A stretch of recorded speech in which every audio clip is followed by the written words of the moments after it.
भिवंडी वाडा महामार्गावरील सुरू असलेल्या काँक्रिटीकरणाच्या कामाची खासदार सुरेश म्हात्रे यांनी बुधवारी पाहणी केली.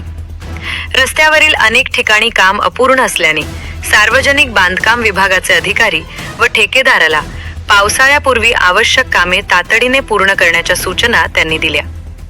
यावेळी खासदार म्हात्रे यांनी सांगितले की भिवंडी वाडा रस्त्याची दुरावस्था अनेक वर्ष अपघातांना कारणीभूत ठरत होती.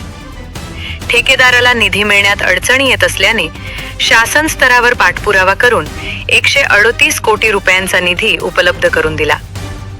सध्या काम वेगाने सुरू असून 8 जून पर्यंत विश्वभारती फाट्यापर्यंत काँक्रिटीकरण पूर्ण होणार असल्याचे त्यांनी सांगितले. तसेच 30 जून पासून रस्त्याची एक मार्गिका वाहतुकीसाठी खुली करण्यात येणार असल्याची माहितीही त्यांनी दिली. पावसाळ्या अगोदर पावसाळा जवळ येऊन टपलेला आहे आणि आपल्याला कल्पना असेल या रस्त्यावर अनेक लोकांचे अपघात झाले होते, अनेक लोक अपंगही झाल्यात, मृत्युमुखी पडल्यात आणि अशा वेळेस पावसाळ्या अगोदर या रस्त्याची पाहणी व्हावी आणि म्हणूनच आज रस्त्याची पाहणी करण्यासाठी आलोय.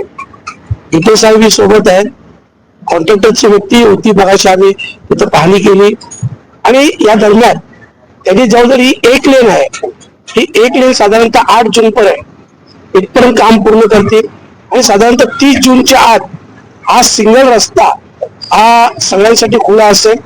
तरी 30 जून पर्यंत झालं तरी एक समाधानकारक बाब आहे, कारण हा रस्ता आपल्या सगळ्यांसाठी हा एक जिव्हाळ्याचा विषय, माझ्यासाठी जिव्हाळ्याचा विषय आणि माझे पूर्ण प्रयत्न होते की माझ्या कालावधीमध्ये हा रस्ता पूर्ण व्हावा आणि मला वाटतं 30 जून पर्यंत जरी सिंगल लाईन होत असली तर पुन्हा एकदा येणाऱ्या 60 महिन्यात वर्षभराच्या आत हा रस्ता पूर्णत्वास येईल.